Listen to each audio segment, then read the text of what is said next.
Hey, hey, hey, hey, hey, hey, hey, it's time for another read with me on slavery and the African American story.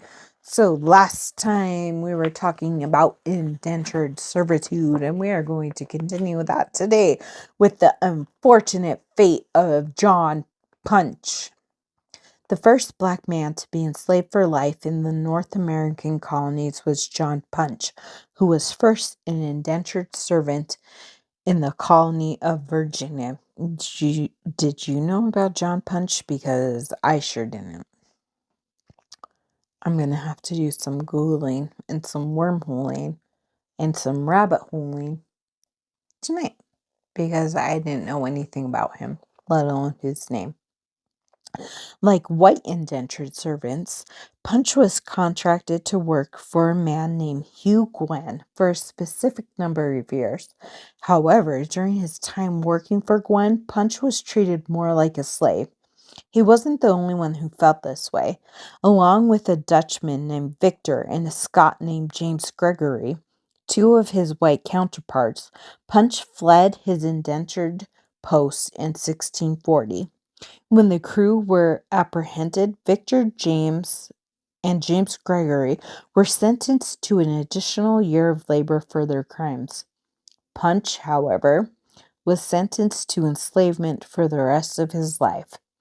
Punch's case marked the beginning of a systemic practice of sentencing black people to much harsher punishment for the same crimes committed by white people. More important, it set the stage for future laws that would legalize slavery based on race and ensure that enslaved black people and their offspring had no rights for generations to come. Slavery wasn't always simply black and white. Just as some Africans played central roles in the trafficking and sale of African people to the European slave traders, some black people in America bought and owned slaves for profit. While the numbers of black holders are minuscule compared to white slaveholders, they did exist. In some instances, formerly enslaved and freedom-born black people, alike with enslaved people who looked just like them or had a shared history of bondage, they willingly participated in the systemic oppression of other black people to support their livelihood in farming and other trades.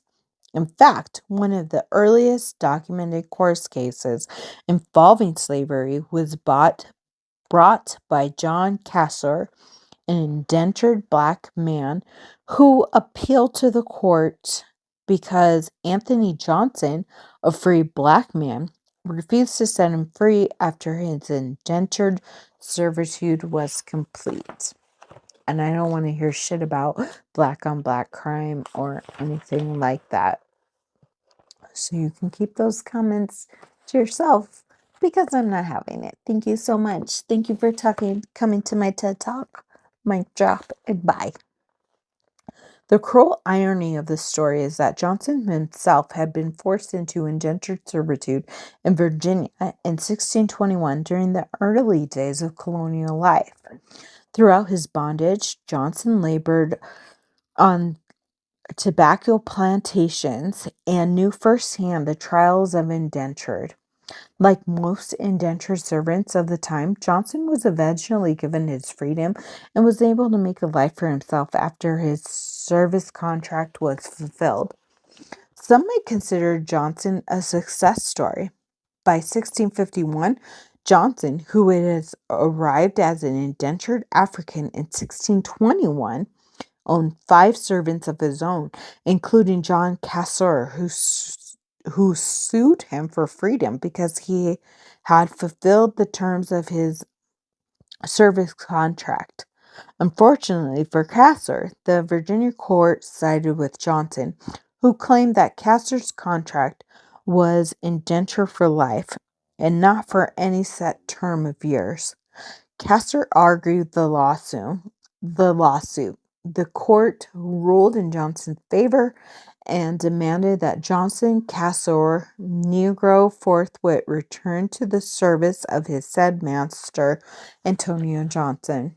In the end, Castor was sentenced to a life of enslavement, even though he contended that he had been an indentured servant and not a slave.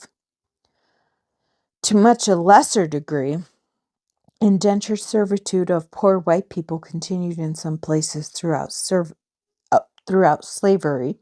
Eventually, chattel slavery replaced the indentured servitude of black people, making them, like John Castor, enslaved for life.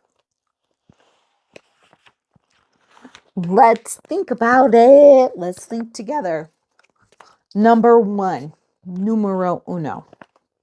Why did the colonists treat the indigenous people they encountered the way that they did? Number 2, are there any similarities between the way early European explorers treated the African people they encountered and the way colonists treated the indigenous people they encountered or the enslaved Africans they used for free labor? Type your answer in the comments, but I hope that you realize the many parallels in intersectionality between the two.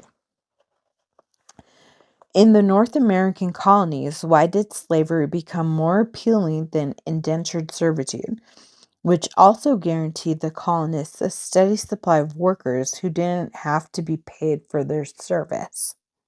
Number 4, why does the fact that some black people in the British colonies were themselves slave owners say about the perceived value of black life?